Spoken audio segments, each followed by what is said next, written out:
الرحمن الرحيم إن الحمد لله نحمده ونستعينه ونستغفره ونتوب إليه ونعوذ بالله من شرور أنفسنا ومن سيئات أعمالنا من يهده الله فهو المهتد ومن يضلل فلن تجد له وليا مرشدا وأشهد أن لا إله إلا الله وحده لا شريك له وأشهد أن محمدا عبده ورسوله صلوات ربي وسلامه عليه وعلى آله وصحبه وسلم. السلام عليكم ورحمة الله وبركاته. وعليكم السلام ورحمة الله وبركاته. Alhamdulillah, ce matin on va échanger autour d'un sujet très très important, un sujet sur lequel s'interroge la plupart des êtres humains, un sujet qui a fait l'objet de beaucoup de concurrence, de beaucoup d'efforts de la part des uns et des autres. Malheureusement, beaucoup parmi les hommes n'ont pas atteint le résultat escompté. Ce sujet, c'est le sujet du bonheur, de la réussite, du succès.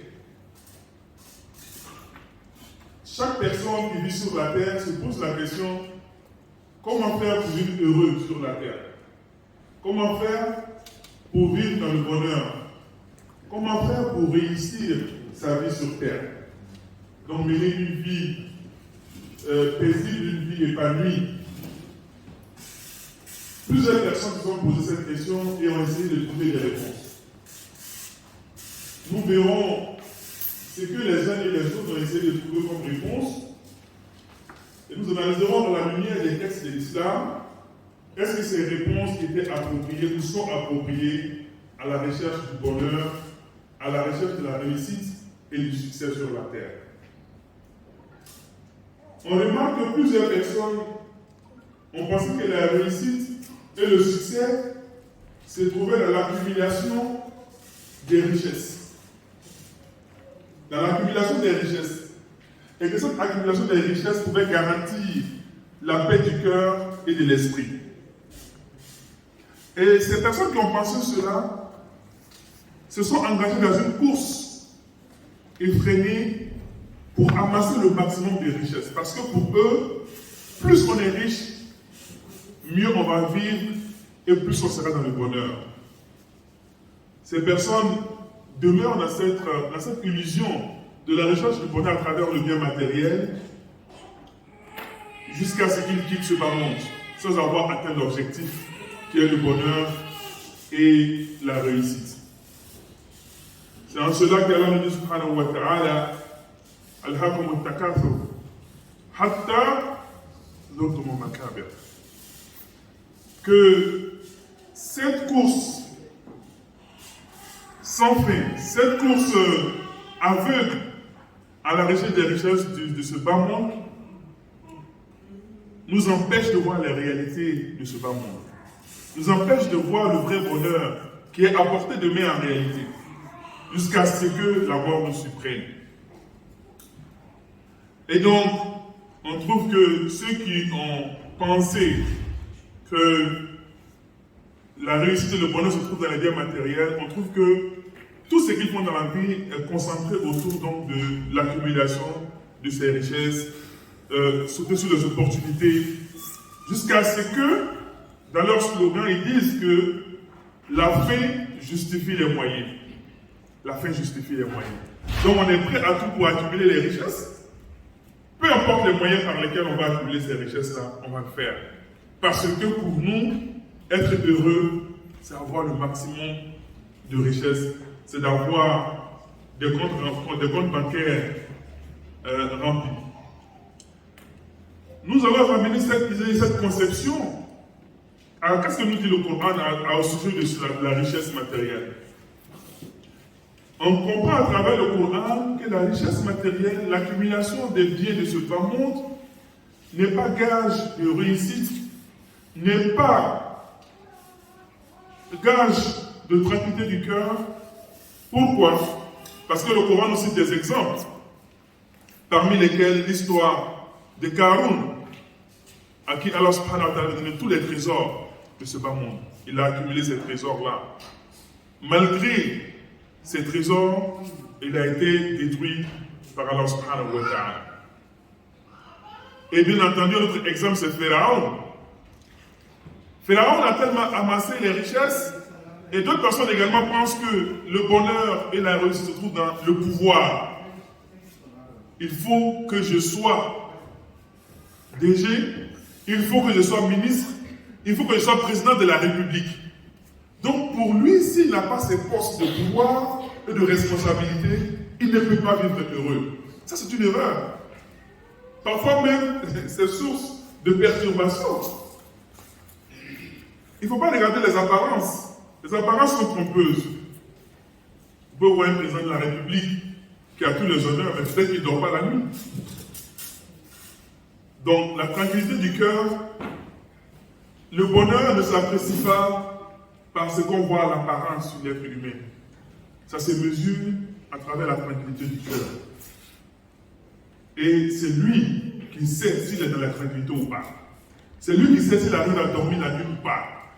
Et la richesse qu'il a acquise, c'est lui qui sait par quelle voie il a obtenu cette richesse. Est-ce que les fantômes ne viennent pas hanter ses nuits parce qu'il a mal acquis cette richesse, ou parfois même il a eu à faire des sacrifices humains, etc., etc.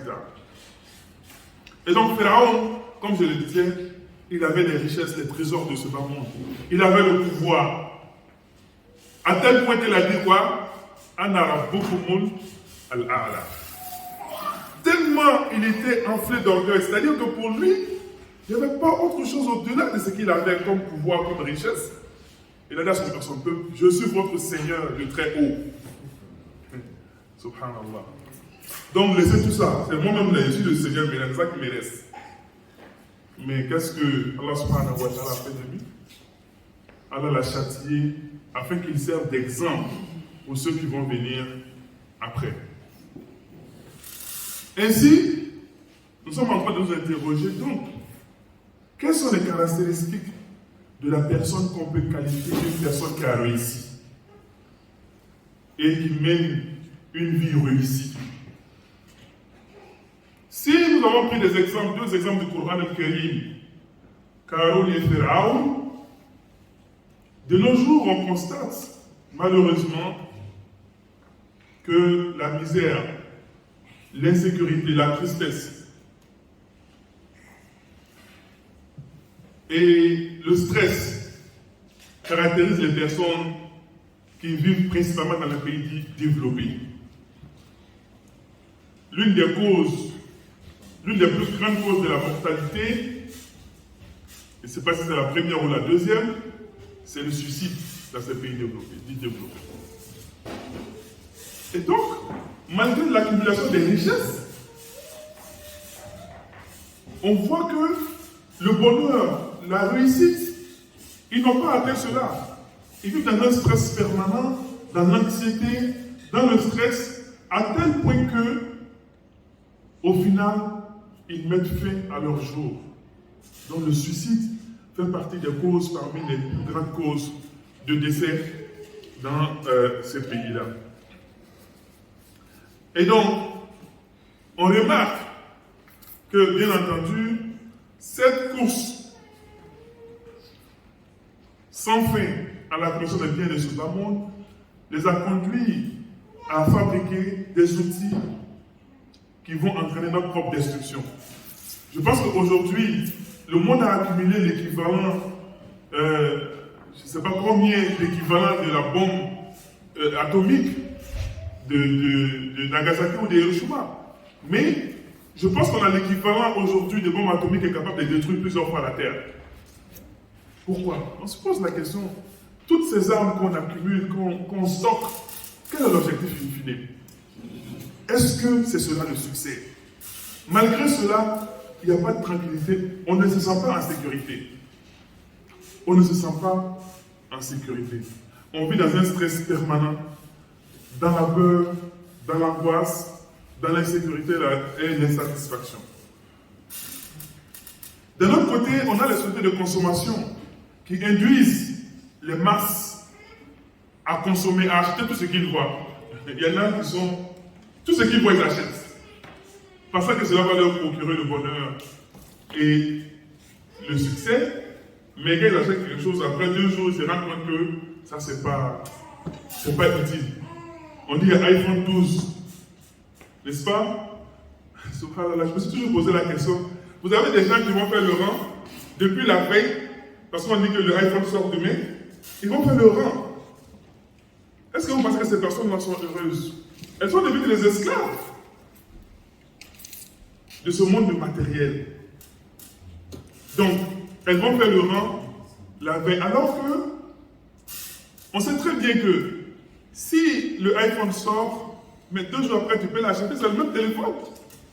Non, ils vont aller faire le rang parce qu'ils cherchent.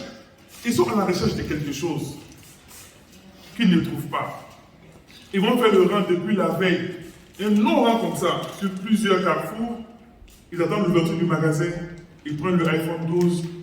2 jours après, ils sont dans le stress. Et on leur dit, bon, ne t'inquiète pas, iPhone 13 va sortir demain. Ils vont encore aller faire le rang parce qu'ils cherchent quelque chose qu'ils n'arrivent pas à trouver. Mais ils ne se posent pas la bonne question. Ils ne se posent pas la bonne question parce que si vous avez un véhicule et que le véhicule ne bouge pas le matin, vous faites quoi? Vous regardez le matériel d'utilisation de celui qui a fabriqué le véhicule. On dit non, le niveau de l'huile est bas, il faut mettre de l'huile, n'est-ce pas? Si vous mettez de l'huile, vous allez partir. Mais qui a créé l'être humain? Ça va. Si vous cherchez le bonheur, il faut revenir à Allah subhanahu wa ta'ala. Si on ne revient pas à Allah subhanahu wa ta'ala, alors on va passer par beaucoup de recherches de solutions qui ne vont pas aboutir. Et bien entendu, nous avons vu, il n'y a pas longtemps, des mouvements à travers le monde on a appelé, ils ont appelé à tort le printemps arabe. Parce qu'on était à la recherche du bonheur. Ils ont fait le printemps arabe. On a pensé que la recherche du bonheur passe par le fait de chasser le gouvernement en violation des principes de l'islam. Tandis que nous vivons dans la désobéissance, on a chassé le gouvernement et on a vu d'autres personnes, la situation est devenue pire. La situation est devenue pire. Regardez aujourd'hui ce qui se passe dans ces pays qui ont fait le printemps arabe. C'est la catastrophe. Il y en a même qui regrettent pourquoi on a enlevé celui qui était là. Est-ce qu'il ne faut pas le ramener? Mais comment vous allez faire marcher arrière? Vous devez faire cela en violation des principes de l'islam. Et vous-même, vous vivez dans un état qui ne vous permet pas d'atteindre ce bonheur et cette réussite. Et bien entendu,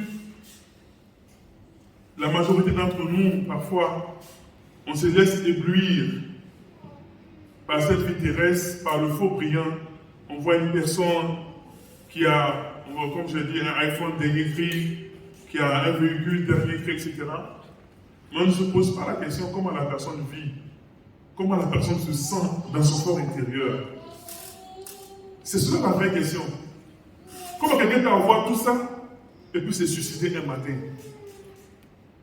Donc, si on ne pose pas les vraies questions, on n'aura pas les vraies réponses.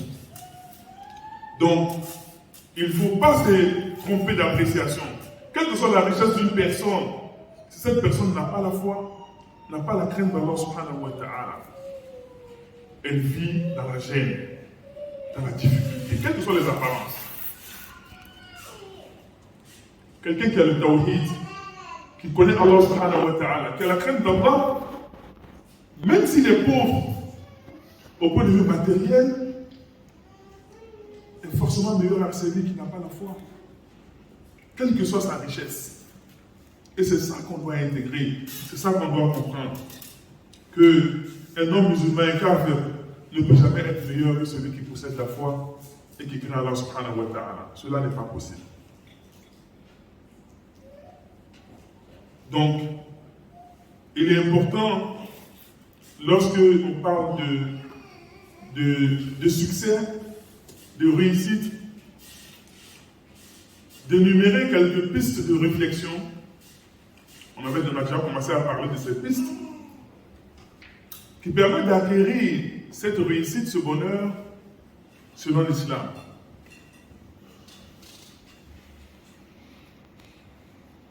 Car en réalité, celui qui ignore le chemin ne peut pas arriver à destination. Celui qui ignore le chemin ne peut pas arriver à destination. Celui qui emprunte un mauvais chemin ne peut pas arriver à destination non plus. Si vous avez un bateau, que vous venez poser le bateau sur l'autoroute, quelles que soient les technologies dans ce bateau-là, il ne va pas fonctionner. Le bateau, pour qu'il fonctionne, il faut le mettre à flot sur un océan. Si vous faites cela, machallah, avec la technologie à l'intérieur du bateau, il pourra vous amener à bon port. Et donc c'est pour cela que le principe de base du bonheur en islam, comme l'a dit Cheikh Fawzan, que la véritable clé du bonheur, du vrai bonheur en islam, du succès, est d'avoir al-iman billah. C'est d'avoir la foi en Allah subhanahu wa ta'ala. Et de savoir que Allah subhanahu wa ta'ala, il contrôle toutes choses. C'est lui qui donne toutes choses. Et que c'est Allah subhanahu wa ta'ala qui décrète toutes les choses, même les choses les plus minimes, sont décrétées par Allah subhanahu wa ta'ala. Il s'agit là de l'ingrédient principal pour atteindre le bonheur et le succès. Sans lui, sans cet ingrédient de la foi al-iman, il est tout simplement impossible d'avoir le succès, le bonheur et la réussite. Parmi les facteurs, les moyens d'atteindre le succès, il y a le repentir. Il y a le repentir, at-tawbah.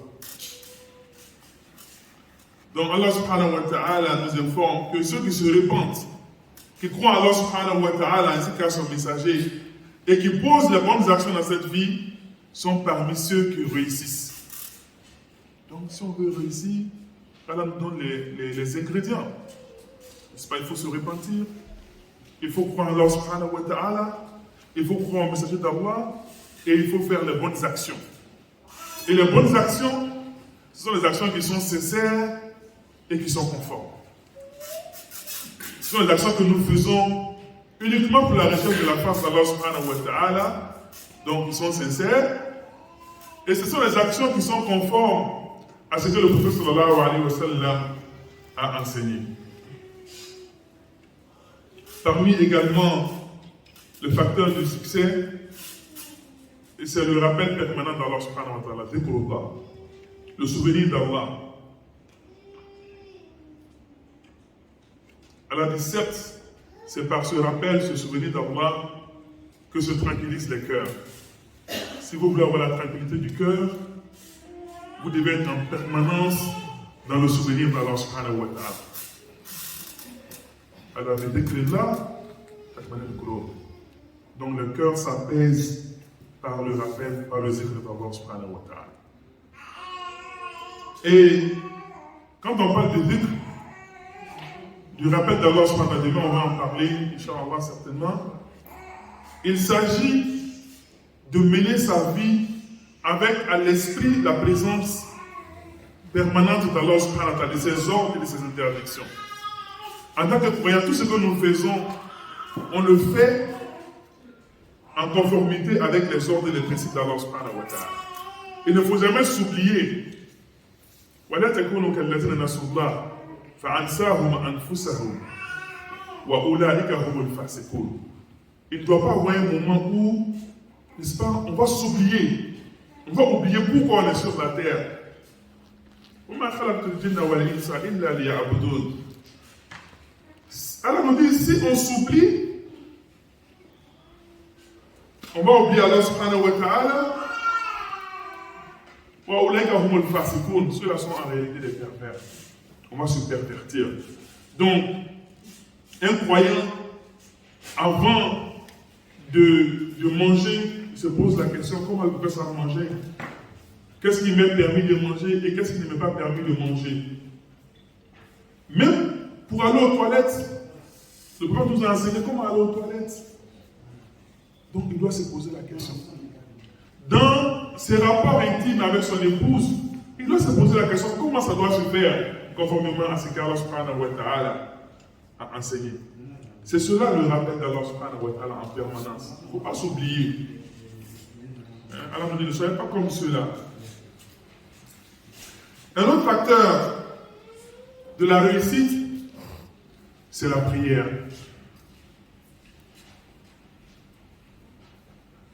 Le prophète sallallahu alayhi wa sallam dit qu'on a mis la prunelle de ses yeux ou la réjouissance de son cœur dans la prière. Il faut, n'est-ce pas, être assidu à la prière, de faire la prière à son temps et d'être assidu à la prière. Et cette prière-là, bien évidemment, tanha anil fahsha wal munkar. Ça va être un moyen de purifier l'âme du croyant, de l'éloigner de ce qu'Allah subhanahu wa ta'ala a interdit et des choses blâmables. Et donc, comme on l'a vu, les gens pensent à tort que celui qui accumule les richesses est celui-là qui a réussi. Même si parfois, il mène des activités qui sont illicites. Donc on voit des musulmans, et subhanallah, c'est très répandu à notre époque, parce qu'on voit des femmes musulmanes qui vendent de l'alcool, même sans lui donner un autre nom. Parce que je vis des étalages, c'est tous des femmes musulmanes, des femmes musulmanes en tout cas, et j'ai vu des bouteilles bizarres, on m'a dit que c'est de l'alcool. Mais elles ne se gênent pas à le vendre. Et mieux, on m'a dit, même les apprentis des Baka, ils s'arrêtent là, ils prennent ça dans le sachet et ils boivent. Subhanallah. Et ça, c'est pour ça que ce matin, je parlais de la ruqya de nos parents. Même s'ils ne connaissaient pas beaucoup de versets, etc. Même les simples doigts qu'ils faisaient à la fin, ça pouvait marcher parce qu'ils étaient sincères. Et à cette époque, c'était inimaginable, en tant que musulman, de boire de l'alcool. Mais aujourd'hui, c'est devenu quelque chose de banal. Subhanallah. Donc, des musulmans qui boivent de l'alcool, des femmes musulmanes qui vendent de l'alcool, et ça ne choque personne. Subhanallah. Et donc, cela est un point d'attention qui doit nous interpeller. Et nous ne devons pas oublier que le but de la création de l'être humain, c'est l'adoration d'Allah subhanahu wa ta'ala. Si nous essayons de trouver une autre voie, un autre chemin, ça ne va pas fonctionner. Si vous avez un véhicule qui doit marcher au diesel, et vous pensez que le diesel est trop cher, vous allez mettre de l'eau dedans, vous pouvez essayer. Hein? Vous pouvez essayer. Peut-être que Suleiman est la solution pour faire fonctionner un tel véhicule, mais le véhicule ne va pas bouger. Sinon, vous allez même endommager les autres équipements du véhicule, le moteur et autres. Donc Allah subhanahu wa ta'ala qui a créé l'être humain, il dit et je n'ai créé l'être humain que pour qu'il m'adore ainsi que les djinns. Et Allah subhanahu wa ta'ala, quand il a créé l'être humain avec cet objectif de son adoration, il lui a assigné deux vies. La vie de l'au-delà, la vie dernière, qui est la vie éternelle, et qui est la demeure de la récompense des actions.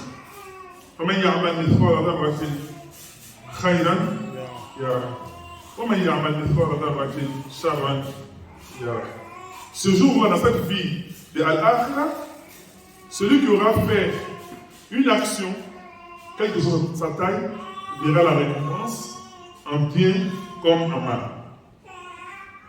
Et l'autre vie, la deuxième vie, c'est la vie de la dunya, la vie d'ici-bas, qui est une vie pour l'action. Donc on a dit la vie de Al-Akhirah, c'est une vie pour la récompense des actions, et la vie de la dunya, c'est une vie pour l'action qui déterminera notre sort, notre situation dans la vie dernière, de la vie. Donc les deux sont liés. Afin de mener à bien une bonne vie ici-bas, on termine avec ce hadith du prophète sallallahu alayhi wa sallam.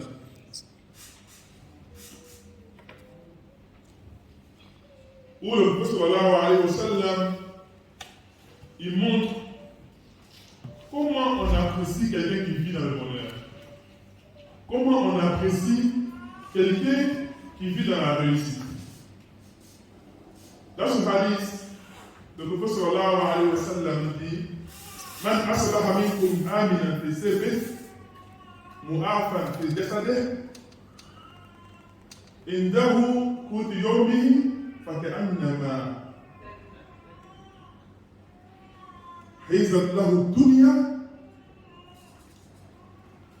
Que celui qui se réveille le matin, comment on va apprécier que cette personne est dans le bonheur, est dans la réussite? Il se réveille le matin, la première des choses, il est en sécurité auprès de sa famille. Il est en sécurité auprès de sa famille. Deuxième chose, il est en bonne santé. Troisième chose, il possède la nourriture de la journée. Il n'a pas un compte bancaire à 6 chiffres ou 9 chiffres, mais il possède la nourriture de la journée. Et le prophète sallallahu alayhi wa sallam, c'est comme s'il contenait tout le bas monde. C'est comme si tout le bas monde et ce qu'il contient lui appartenait. Vous le voyez à un pauvre monsieur qui a peut-être juste 300 francs pour vivre pendant la journée, n'est-ce pas? Mais le prophète sallallahu alayhi wa sallam, celui-là, il est comme celui qui possède toute la dunya et son contenu, vous y compris, avec vos richesses. Vous ne pouvez pas le mépriser parce qu'il a la foi. Donc 6 éléments ici qu'on cite pour terminer. Le premier élément, c'est la foi à l'iman. Le deuxième élément, c'est la sécurité. Troisième élément, c'est la bonne santé. Quatrième élément, c'est la satisfaction de sa subsistance. Cinquième élément, c'est le fait de se contenter et d'être satisfait de ce qu'Allah nous a accordé. Et puis, dernier élément, le fait de se confier à Allah subhanahu wa ta'ala. Alors, le premier élément, c'est la foi à l'iman. Nous avons dit que c'est la base. C'est ce qui permet d'avoir une bonne vie épanouie. Et il s'agit d'être ferme sur la religion. Et Allah nous dit subhanahu wa ta'ala: Man amila salihan min dhakarin aw untha wa huwa mu'min. Wa huwa mu'min. Donc, Allah nous informe que celui qui pose une bonne action, homme ou femme, tout en ayant la foi, c'est la condition, tout en ayant la foi, nous nous ferons vivre une bonne vie, une vie épanouie. Hayatan tayyiba. Donc, si on cherche à vivre une bonne vie, alors nous donne la recette. C'est le fait de faire des actes tout en ayant la foi. Allah dit que cette personne, nous allons lui faire vivre une bonne vie. D'accord? Une vie épanouie.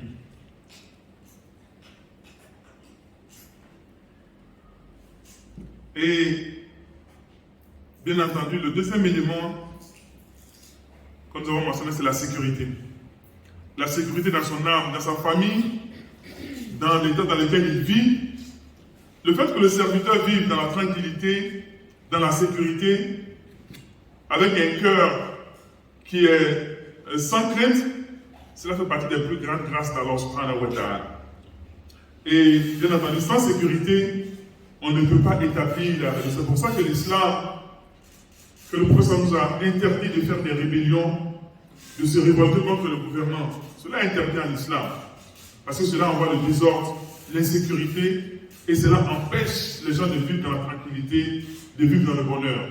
Il n'est pas permis en islam de se révolter contre le chef de l'État, de se révolter et de faire des marches, de casser des trucs, etc.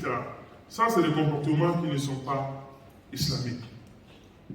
Et bien entendu, parmi les éléments que Allah subhanahu wa ta'ala mentionne comme étant les grâces, il y a la sécurité, n'est-ce pas? Et troisième élément, c'est la bonne santé. Donc celui qui est en bonne santé doit remercier Allah subhanahu wa ta'ala. Et nous avons parlé de la prière ce matin. Pourquoi? Parce qu'on peut être éprouvé par la maladie. Si on est éprouvé par la maladie, en ce moment on se rend compte que le fait d'être en bonne santé est une grâce. Quand on voit des malades qui ont de la difficulté même à respirer, ne serait-ce que respirer l'air que nous on respire, parfois de façon inconsciente. Parfois on peut expirer, n'est-ce pas, inspirer, expirer. On contrôle ça. Mais à un moment donné, on oublie même qu'on respire. On parle, on fait les activités, mais en réalité, le corps continue de respirer. Mais on va trouver des personnes à l'hôpital qui ne peuvent plus respirer.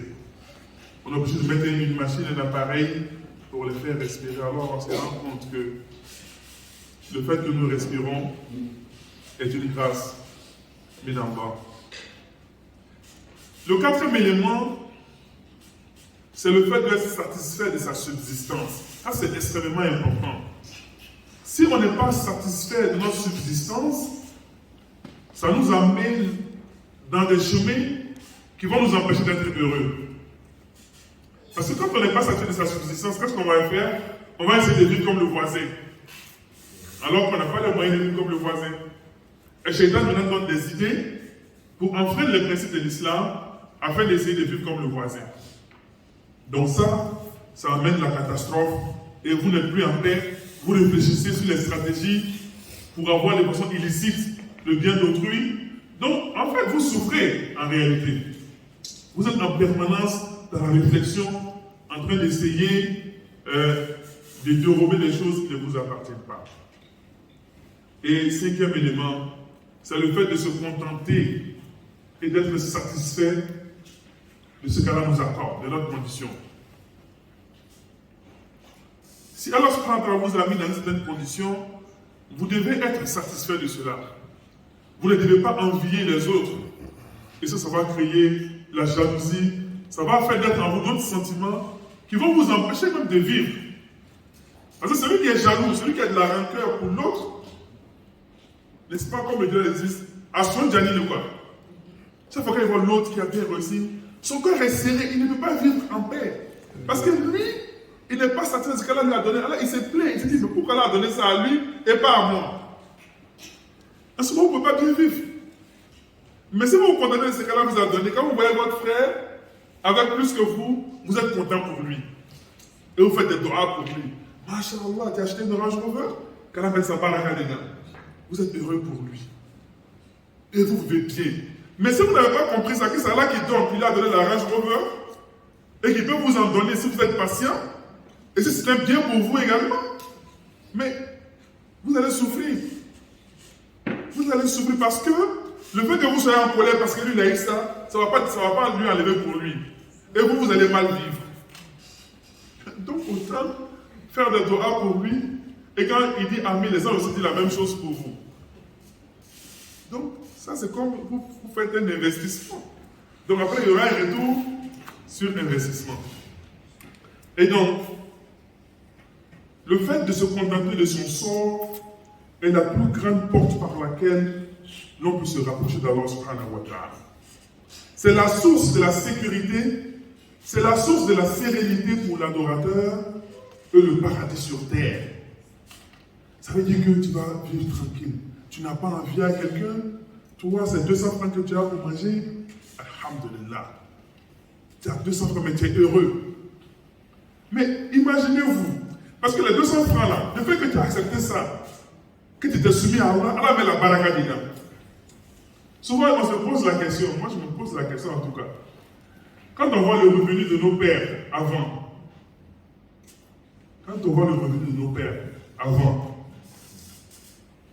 c'était pas un fonctionnaire hein, le vieux. Voilà. Il se débrouille, il a son. Même parfois il est fonctionnaire ou en tout cas c'est un employé. Comment on les appelle, les agents de bureau, en tout cas ceux qui sont les plantons et tout ça. Voilà. Parce qu'il n'est pas allé à l'école, mais avec son salaire de planton là, il nourrit toute la famille. Chaque Eid, vous avez de nouveaux habits, de nouvelles chaussures. Il reçoit chez lui des gens qui ne sont même pas des musulmans, qui l'hébergent, qui vont à l'école chez lui, qui vont manger matin, midi, soir. Et le vieux ne s'en plaint jamais. Et tout le monde est content. Mais nous aujourd'hui, on dit les directeurs. Quand tu lui dis, ah mais le directeur, on doit acheter le pain. Ah mais vous là même, vraiment, comment le pain peut finir comme ça? Hein, on va le voir ça, il devient nerveux. Mais c'est pas là, mesquin.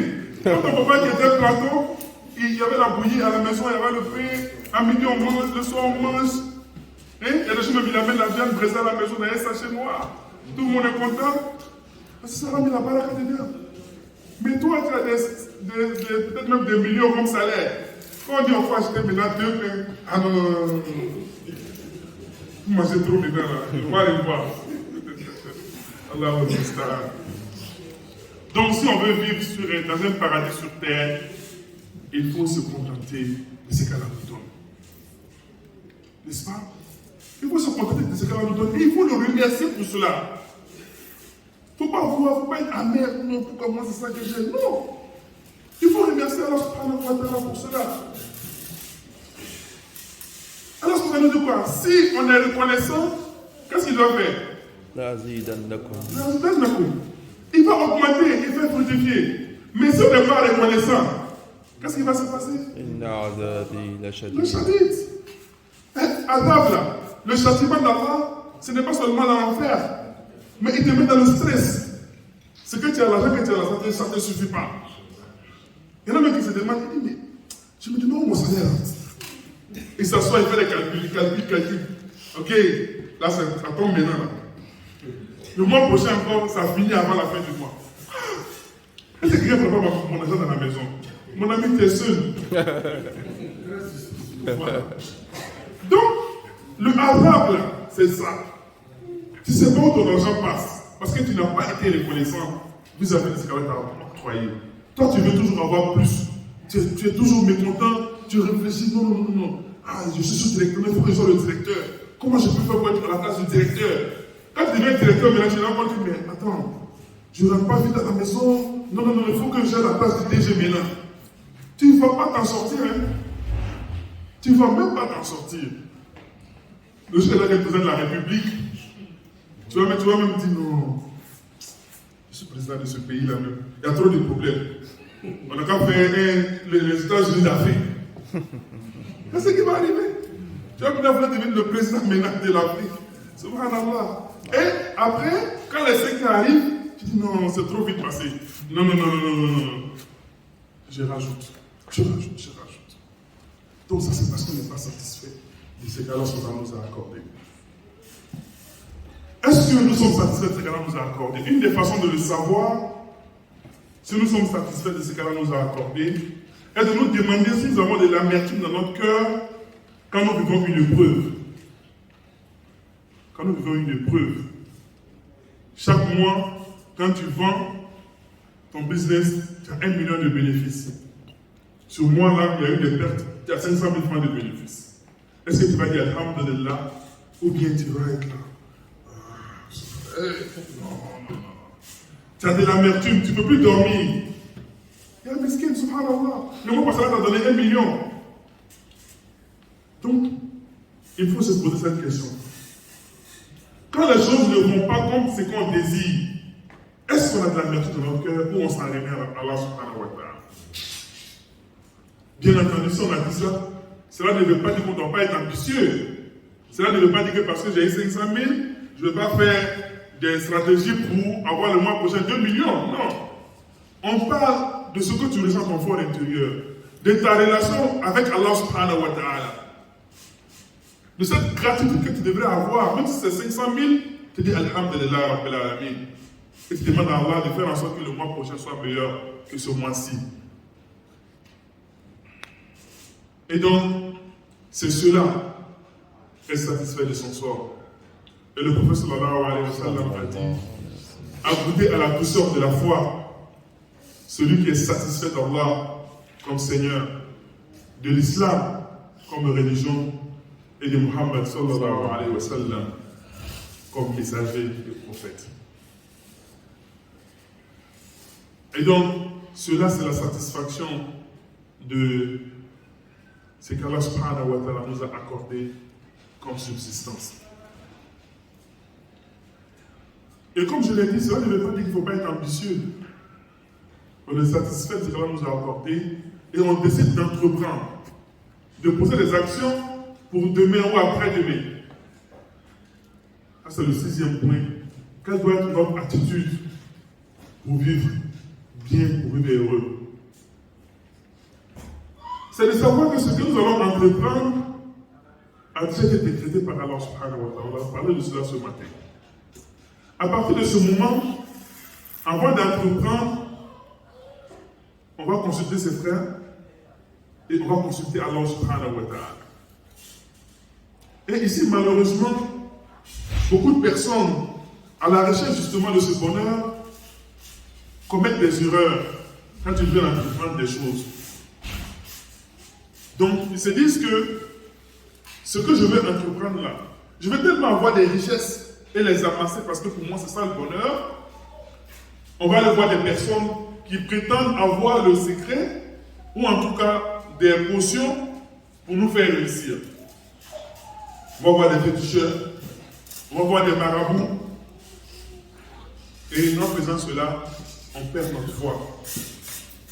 Et d'autres même vont jusqu'à aller immoler pour des tombes. Soit disant que c'est la tombe des saints.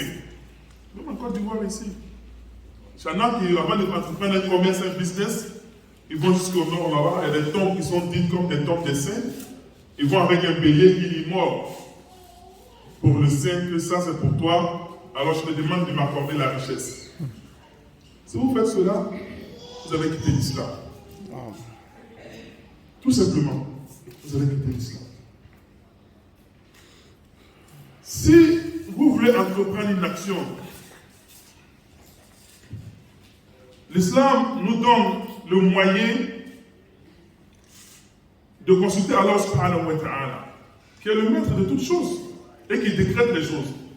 Et cela à travers une prière qu'on appelle salat al-istikhara.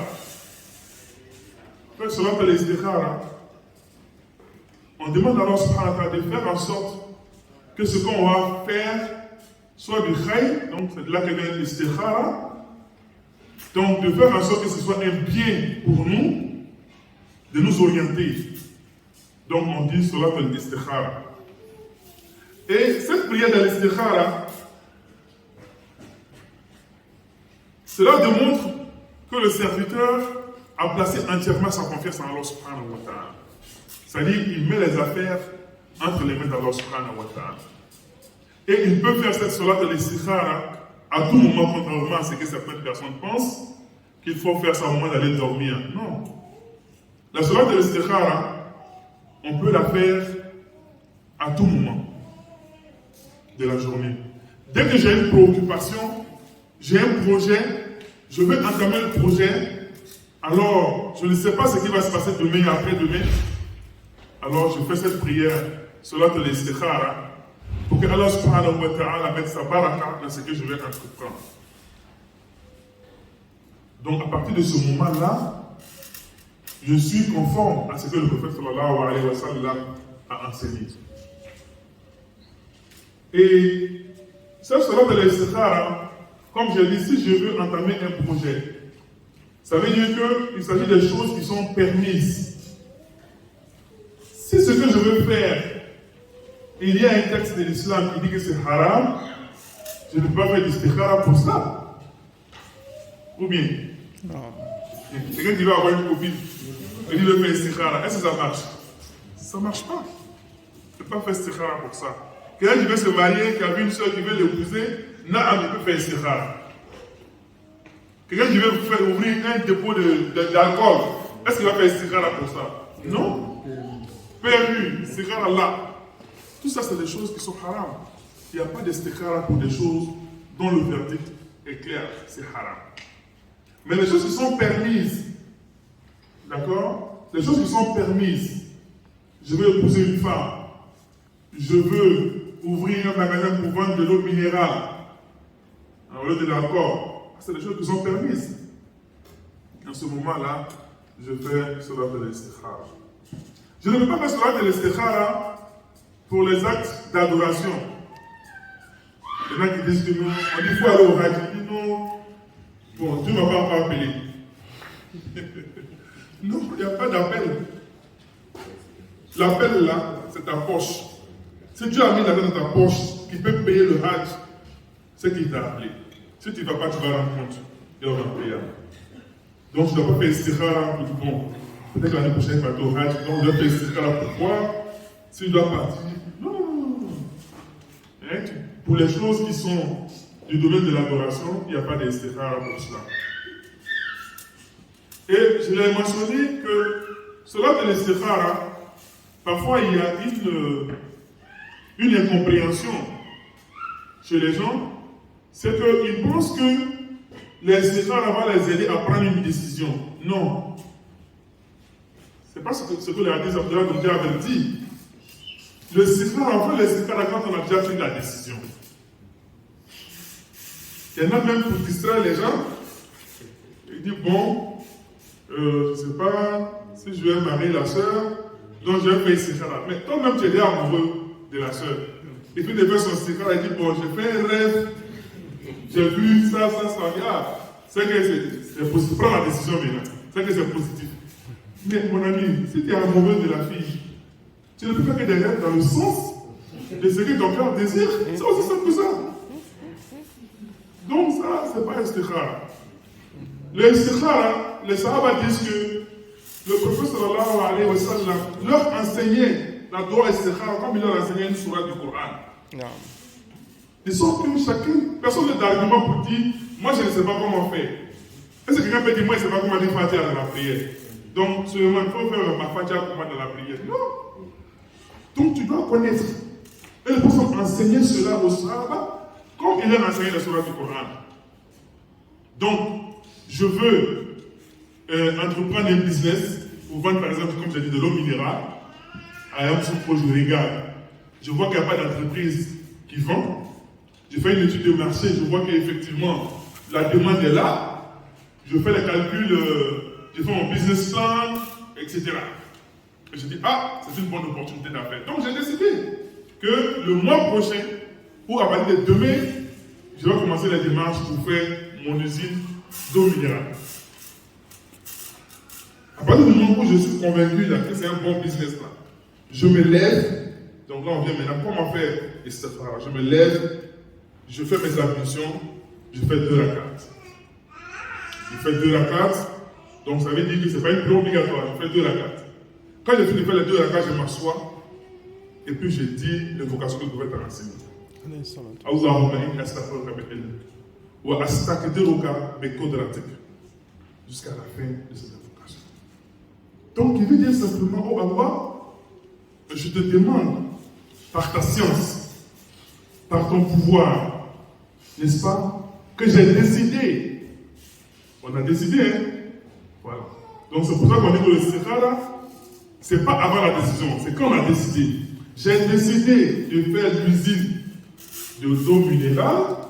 Si tu sais qu'il y a un bien dedans pour moi ici-bas et dans au-delà, dans ma vie d'ici-bas et dans ma religion, alors bénis l'affaire pour moi, etc., etc. Mais si tu sais qu'il n'y a pas un bien dedans pour moi ici-bas et dans au-delà, éloigne-moi de cette affaire, éloigne cette affaire de moi. Et oriente-moi vers autre chose qui est meilleure que cela. Demain matin, je me lève, j'appelle l'ingénieur, on va sur les chantiers, on commence. Maintenant, si on a commencé et que le ministère de la Construction vient dire que non, ici, là, on ne peut pas construire, c'est prévu pour payer l'administration.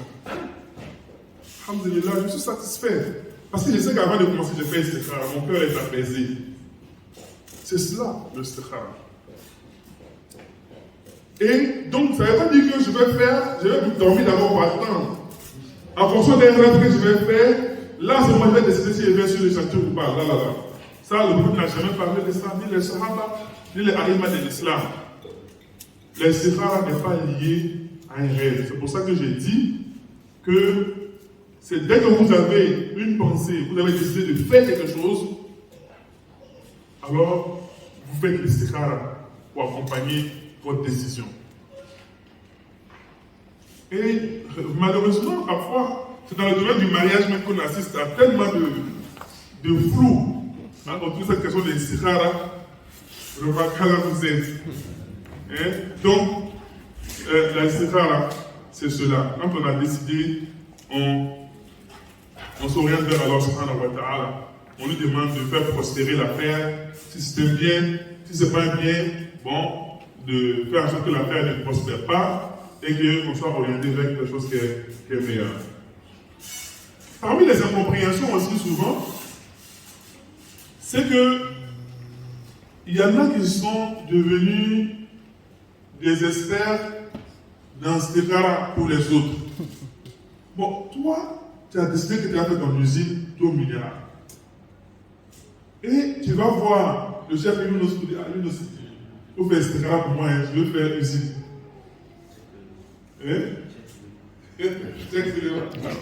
Pourquoi c'est moi? Pourquoi c'est mon nom qui... Et souvent, il faut payer. Tu payes 200 francs ou 700.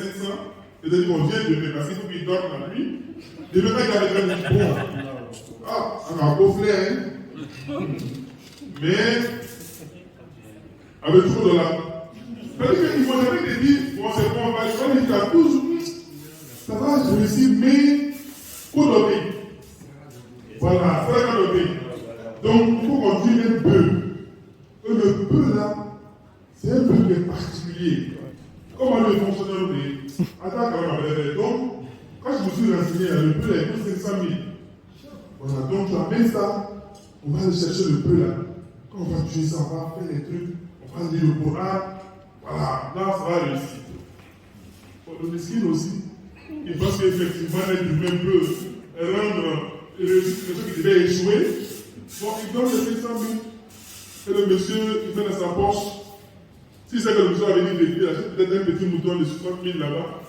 C'est cramponné la fond du bon choupia avec du thé. Il s'assoit, il mange ça, il boit son thé. Et puis, parce que ils ont appris à connaître la psychologie des personnes. Ils savent que ceux qui viennent les voir sont en détresse, n'ont pas de base dans la religion. Donc, qu'est-ce qu'on fait? On profite d'eux. Et malheureusement, les gens ne veulent pas apprendre. Si quelqu'un vient te voir pour dire, ah, Oustaz, j'ai un problème, j'ai commencé mon usine, mais vraiment là, c'est un peu difficile à construire. Tu dis, bon, écoute, c'est là que je te conseille, fais beaucoup d'istighfar. Pendant toute la journée, tu fais astaghfirullah. Dès que tu as un peu de temps, tu fais astaghfirullah, astaghfirullah. Mais ça, combien de fois? Nous, il n'y a pas le nombre de fois. Quand tu as disponibilité, fais ça. Quand il va sortir, il dit, c'est même pas un vrai Oustaz. Il dit, astaghfirullah. Tout le Coran dit, qu'est-ce que nous a dit à son peuple? Comme de ce moment-là, comme il est où? Yusuf alaykum. Midrara. Ça va, Midrara. ويمددكم بأموال وبنين. Mais lui, il dit astaghfirullah. Il n'a rien réclamé aussi. Donc, on appelle la réparer.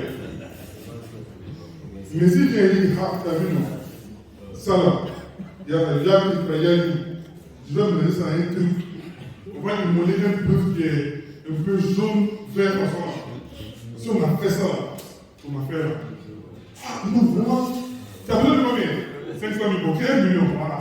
Après la télé, non, t'inquiète, tu vas tranquille. Dès que tu vas tout là, il dit, arrive. Et puis tu as ses acolytes. Il ne m'a rien fait. Voilà, parce qu'il sait que toi, tu n'as rien compris. Donc c'est comme ça. Tu n'as pas besoin de voir quelqu'un pour faire ce là pour toi. Mais sinon, qui était le plus pur à l'époque du prophète sallallahu alayhi wa sallam? Qui était le plus pur à l'époque du prophète sallallahu alayhi wa sallam? C'était le prophète lui-même. Pourquoi les savants ne venaient pas le voir pour faire ces là pour eux? C'est qu'il a fait son affaire là, il fait ses 2 rakats et puis il fonce. Mais il y a des savants qui se sont mariés, mais le peuple n'était pas informé. Comment vous pouvez comprendre ça? Il y a des savants qui se sont mariés. Nous, c'est dans la maison, on fait un sécaro. Ils se sont mariés. Sinon, on va voir un imam. Ah, imam, je vais marier la fille, mais je ne sais pas si ça va être bien. Il faut regarder pour moi. L'imam aussi dit, ah non, ça n'a pas de problème. Donne l'argent seulement. Mais les savants et qui se sont mariés, le prophète n'est même pas au point qu'ils se sont mariés. Ou bien? Voilà, on voit le nom de la femme, sa maman, son papa, tiens, pourquoi il y a tout ça là? Hein? Non, c'est pas ça la religion. Les savants se sont mariés, le prophète n'était même pas au courant. Une personne m'a demandé à un jour, ah, tu t'es marié? Il dit oui, je me suis marié. Il faut te demander, tu t'es marié avec une jeune fille ou bien une femme qui était déjà mariée? Il dit oui, je me suis marié avec une qui était déjà mariée. Il faut dire, ah, mais c'était une jeune fille, hein? Et ainsi de suite. Donc ça, c'est la preuve que le prophète ne savait pas qu'il s'était marié. Encore moins avec qui? Pour dire qu'on va parler de son papa, non de sa maman, pour aller regarder. Non, non, non. Ça, c'est les êtres distraits. Mais les êtres humains, subhanallah, on n'aime pas ce qui est simple. On aime quand on rend ça un peu mystique, un peu mystérieux. Alors que l'islam, c'est quelque chose de simple. L'islam est très très simple, il n'y a pas de mystère. Le prophète nous a tout enseigné de façon claire et nette. Et c'est pour ça que même, le prophète m'a dit que même pour faire le passage de la maman, il a dit quoi qu'on est un peu ignorant. On ne va pas se mettre à calculer les astres pour dire non, la lune doit apparaître. Non, on regarde. C'est que le mois c'est 29 ou c'est 30. Tout le monde peut regarder, non? Si tu n'as pas vu la lune, ne te casse pas la tête. Pour dire calculer, est-ce que c'est sorti, ben c'est caché, non, non. Tu n'as pas vu, c'est khalas. Demain, là, tu ne jeûnes pas. Et après, demain, tu jeûnes. La religion est très simple. C'est pour ça qu'on a dit que nous, on est un peu simple. On sait que le mois, c'est soit 29, soit c'est 30. On ne va pas se casser la tête. Celui qui ne voit pas, il considère que c'est 30 jours, et puis il ne jeûne pas le lendemain, et l'autre jour, il jeûne. Donc, c'est pareil. Hein, tous les principes de la religion, c'est comme ça. Si vous partez voir quelqu'un, c'est une question de la religion, vous vous rendez compte que c'est trop compliqué, c'est trop mystérieux, c'est trop bizarre, c'est que ce n'est pas la religion. Ça doit être clair. Et ce qu'il vous dit, il doit avoir des références du Coran et des hadiths pour soutenir ce qu'il est en train de dire. Non, il ne faut pas la marier parce que quand elle marche là, elle marche à gauche ou à droite, mon ami, est-ce qu'il y a un hadith? Est-ce qu'il y a un verset? Non. Donc tout ça, c'est des choses qui font qu'on vit mal. Pourtant, la femme, elle est croyante, il aime la fille, mais parce qu'un charlatan lui a dit non, que celle-là, si tu la maries, elle va prendre tes chances. Comment elle peut prendre tes chances? Ou bien c'est pas là qui donne la chance. Hein? Toi, tu n'es pas convaincu que le risque là, c'est là qui te donne. C'est toi qui veux prendre ça? Non. Donc, à ce moment, toi, tu vas mal vivre parce que tu es là, comme les gens le disent, tu es là dans le gourmet. Ou bien, tu es couché dans la maison, tu penses à elle, mais en même temps, tu as peur parce qu'un être humain t'a dit que ça va t'appauvrir. Et toi, tu as peur de la pauvreté. Rien de là de la part des noms. Donc, il faut faire attention à cela pour dire que, en résumé, si nous voulons bien vivre, si nous voulons vivre dans la tranquillité, dans la paix du cœur, dans le bonheur, il faut retourner au livre d'Allah et à la sunna du prophète sallallahu alayhi wa sallam. On voit que, comme l'a dit Imam Malik, le sort de cette communauté ne s'améliorera qu'avec ce qui a amélioré le sort de ses prédécesseurs. Les Sahaba, avec peu de moyens, ils ont fait beaucoup de choses. Ils ont fait des grandes choses. L'islam est allé jusqu'en Espagne. Tout ça, c'est les États musulmans. Ils ont rien d'extraordinaire. Mais regardez aujourd'hui, toutes les richesses qu'on a en tant que musulmans, qu'est-ce qu'on a pu réaliser? Rien. Parce qu'on est loin des principes de la religion. On est préoccupé par autre chose. On n'est pas convaincu que la subsistance, c'est là qui donne. Donc, ça nous rend la vie difficile. Et c'est pour ça qu'Allah dit subhanahu wa ta'ala, que celui qui tourne dos à ces références-là, au Coran et à la Sunna, qui essaie donc de se construire un monde en se basant sur un principe, nous ferons en sorte que sa vie soit pleine de gêne. Que sa vie soit une vie compliquée, pas épanouie. et avec des difficultés. Ça veut dire qu'en contrario, celui qui se base sur les principes d'Allah, sur le livre d'Allah et la sunna du prophète sallallahu alayhi wa sallam, Allah va lui faciliter son existence. On demande à Allah de nous faciliter notre existence, de faire en sorte que nous soyons satisfaits de ce qu'il nous accorde, de nous préserver de tout mal. On va s'arrêter sur ce point-là, Inch'Allah, pour permettre donc qu'on ait un moment d'échange autour de tout ce qui a été dit sur donc les moyens pour vivre une vie heureuse, une vie de bonheur et de succès. Wallahu ta'ala a'la wa a'lam wa sallallahu ala nabiyyina Muhammad wa ala alihi wa sahbihi wa sallam.